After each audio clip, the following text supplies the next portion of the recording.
Item ಯಾವುದೇ ಇರಲಿ try ಮಾಡಿ ಆಚಿ ಚಿಕನ್ ಮಸಾಲಾ. ಬೆಂಗಳೂರಿನಲ್ಲಿ ಆಟೋ ಗ್ಯಾಸ್ ಬಿಕ್ಕಟ್ಟು ಮತ್ತಷ್ಟು ಹೆಚ್ಚಾಗಿದೆ. ಬಂಕ್ ಮಳಿ ಸರತಿ ಸಾಲಿನಲ್ಲಿ ಆಟೋಗಳು ನಿಂತಿದೆ. ಇದಕ್ಕೆ ಸಂಬಂಧಪಟ್ಟಂತೆ ನಮ್ಮ ಪ್ರತಿನಿಧಿ ಭವ್ಯ ಸುನಿಲ್ ಆಟೋ ಚಾಲಕರು ಹಾಗೆ ಬಂಕ್ನವರ ಜೊತೆಗೆ ಮಾತುಕತೆಯನ್ನು ನಡೆಸಿದ್ದಾರೆ. ಬನ್ನಿ ನೋಡೋಣ. ಬೆಂಗಳೂರಿನಲ್ಲಿ ಆಟೋ ಗ್ಯಾಸ್ ಸಮಸ್ಯೆ ನಿಂತಿಲ್ಲ ಅಂತಲೇ ಹೇಳ್ಬೋದು. ಸದ್ಯ ನೀವು ದೃಶ್ಯದಲ್ಲಿ ಕೂಡ ನೋಡ್ತಾ ಇರ್ಬೋದು, ಸರತಿ ಸಾಲಿನಲ್ಲಿ ಆಟೋಗಳು ಕೂಡ ಅಲ್ಲಲ್ಲೇ ನಿಂತಿರುವಂಥದ್ದು. ಕಳೆದ 3-4 ದಿನಗಳಿಂದ ಆಟೋ ಗ್ಯಾಸ್ಗಾಗಿ ಆಟೋ ಚಾಲಕರು ಪರದಾಟವನ್ನು ಮಾಡ್ತಾ ಇದ್ದಾರೆ. ಸದ್ಯ ಸೂಪರ್ ಗ್ಯಾಸ್ ಸ್ಟೇಷನ್ ಆಗಿರ್ಬೋದು, NAB ಪೆಟ್ರೋಲಿಯಂ ಬಂಕ್ ಆಗಿರ್ಬೋದು, ಟೋಟಲ್ ಎನರ್ಜೀಸ್ ಆಗಿರ್ಬೋದು, 2 ಗ್ಯಾಸ್ ಆಗಿರ್ಬೋದು, ಸಂಪೂರ್ಣವಾಗಿ ಈಗಾಗಲೇ ಕ್ಲೋಸ್ ಆಗಿರುವಂಥದ್ದು. ಸದ್ಯ ನೀವು ದೃಶ್ಯದಲ್ಲಿ ಏನು ನೋಡ್ತಾ ಇದ್ದೀರಾ, ಪಾಪ ಬೆಂಗಳೂರಿನ ಜೀವನಾಡಿಯೇ ಆಟೋ ಚಾಲಕರು ಹೇಳ್ಬೋದು. ಸದ್ಯ ಅವರ ಬಗ್ಗೆ ಕೇಳೋರೇ ಇಲ್ಲದ ಹಾಗಿದೆ. ಕಳೆದ 1 ವಾರದಿಂದ ಕೂಡ ಗ್ಯಾಸ್ ಸಿಗದೆ ಒಂದು ಕಡೆ ಕಸ್ಟಮರು ಇರದೆ ಪರದಾಟ ಮಾಡ್ತಾ ಇದ್ದಾರೆ. ಯಾಕಂದರೆ ಪ್ರತಿದಿನ ತಮ್ಮ ಜೀವನವನ್ನು ಸಾಗಿಸಬೇಕಾದ್ರೆ ಆಟೋವನ್ನು ತೆಗೆದುಕೊಂಡು ಅವರು ತಮ್ಮ ಜೀವನವನ್ನು ಸಾಗಿಸಬೇಕಾಗುತ್ತೆ. ಸದ್ಯ ಗ್ಯಾಸ್ ಇಲ್ಲದೆ ಬಹುತೇಕ ಆಟೋಗಳು ಕೂಡ ಅಲ್ಲಲ್ಲಿ ಇರುವಂಥದ್ದು. ಹಿರಿಯ ಜೀವಿಗಳು ನಮ್ಮ ಜೊತೆ ಇದ್ದಾರೆ. ಸರ್, ಗ್ಯಾಸ್ಗಾಗಿ ವೆಯ್ಟಿಂಗ್ ಮಾಡ್ತಿದ್ದೀರಾ ಏನು ಸರ್? ವೈಟಿಂಗ್ ಮಾಡ್ತಾ ಇದ್ದೀವಿ. 1 ವಾರದಿಂದ ಇಲ್ಲಿ ಬರ್ತಾ ಇಲ್ಲ. ಅದಕ್ಕೆ ಇವಾಗ ಎಲ್ಲಿ ಹೋದ್ರೂ ನಮಗೆ ಇಲ್ಲ. ಕಷ್ಟ ತುಂಬಾ ಕಷ್ಟ ಇದೆ, ಹೇಳೋಕ್ಕಾಗಲ್ಲ ಅದು.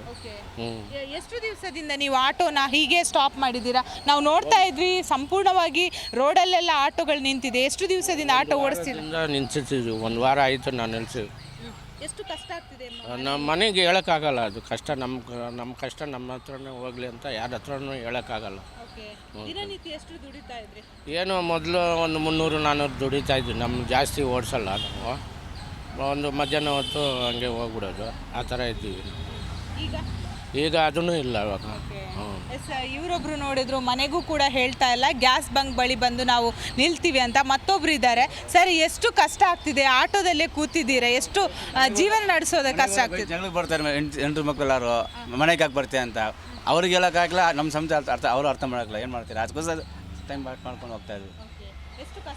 ತುಂಬ ಕಷ್ಟ ಆಗಿದೆ, ಹೇಳೋಕ್ಕಾಗಲ್ಲ. ನಮ್ಮ ಕಷ್ಟ ಹೇಳಿದ್ರೆ ಯಾರು ಅರ್ಥ ಮಾಡೋಕ್ತಾರಲ್ಲ. ಒಂಥರ ಕೇರ್ಲೆಸ್ ಆಗಿದೆ. ಮನೆಗೆ ಹೇಳೋ ನಮ್ಮ ಕಷ್ಟ ಅವನು ಅರ್ಥ ಮಾಡೋಕ್ಕಿಲ್ಲ. ಅದಕ್ಕೋಸ್ಕರ ಇಲ್ಲೇ ಕುತ್ಕೊಂಡು ಬಂದರೆ ಹಾಕೊಂಡು ಸುಮ್ಮನೆ ಕೂತಿದ್ದು ಬೆಳಿಗ್ಗೆಯಿಂದ. ಲೋನ್ ಇದೆ ಬ್ಯಾಂಕ್ಗಳಲ್ಲಿ. ಇದನ್ನ ಕಟ್ಬೇಕು. 40,000 ರೂಪಾಯಿ ಇದೆ. ದಿವಸ ಒಂದು 400 ರೂಪಾಯಿ ಸಿಗ್ತಾಯಿತ್ತು. ಒಂದೊಂದು ದಿವಸಕ್ಕೆ 100 ರೂಪಾಯಿ ಸಿಗ್ತಾಯಿತ್ತು. ಆಗ ಅದಿಲ್ಲ, 1 ವಾರದಿಂದ ಏನಿಲ್ಲ. ಗ್ಯಾಸ್ ಜಾಸ್ತಿ ಆದಮೇಲೆ ಏನಿಲ್ಲ, ಸಂಪಾದನೆ ಇಲ್ಲ.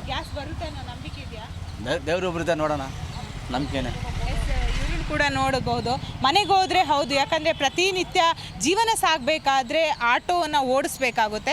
ಸದ್ಯ ನೀವು ದೃಶ್ಯದಲ್ಲಿ ಏನು ನೋಡಿದರೆ ಸಂಪೂರ್ಣವಾಗಿ ಅಂದರೆ ಈಗ ಬರುತ್ತೆ ಅನ್ನೋ ನಂಬಿಕೆಯಲ್ಲಿ ಆಟೋ ಚಾಲಕರು ಕೂಡ ಇರುವಂಥದ್ದು. ರಾತ್ರಿಯಿಂದ ಕೂಡ ಗ್ಯಾಸ್ ಬಂಕ್ ಬಳಿನೇ ಆಟೋವನ್ನು ನಿಲ್ಲಿಸಿ ಗ್ಯಾಸ್ ಬಂದಾಗ ಅಟ್ಲೀಸ್ಟ್ ತುಂಬಿಸ್ಕೊಂಡು ಹೋದರೆ ಎಲ್ಲಾದರೂ ಹೋಗಿ ಅಂದರೆ ಆಟೋವನ್ನು ಓಡಿಸ್ಕೋಬಹುದು ಅನ್ನೋ ನಿಟ್ಟಿನಲ್ಲಿ ಈಗಾಗಲೇ ಆಟೋ ಚಾಲಕರು ಸರತಿ ಸಾಲಿನಲ್ಲಿ ಗ್ಯಾಸ್ ಬಂಕ್ ಎದುರು ಆಟೋವನ್ನು ಕೂಡ ನಿಲ್ಲಿಸಿದ್ದಾರೆ. ಎಲ್ಲೋ ಒಂದು ಕಡೆ ಪಾಪ ಕಷ್ಟಕರದ ಜೀವನ ಪರಿಸ್ಥಿತಿಯಲ್ಲಿದ್ದಾರೆ. ಮತ್ತೊಬ್ಬರು ಹಿರಿಯ ಜೀವನ ಹೇಗೆ ನಿಭಾಯಿಸ್ತಾ ಇದ್ದೀರಾ? ಎಷ್ಟು ಕಷ್ಟ ಆಗ್ತಾ ಇದೆ ಮೇಡಮ್? ಒಂದು ಕಡೆ ಹೋದರೆ ಇನ್ನೊಂದು ಕಡೆ ಬಾಡಿಗೆ ಸಿಗೋಲ್ಲ ನಮಗೆ.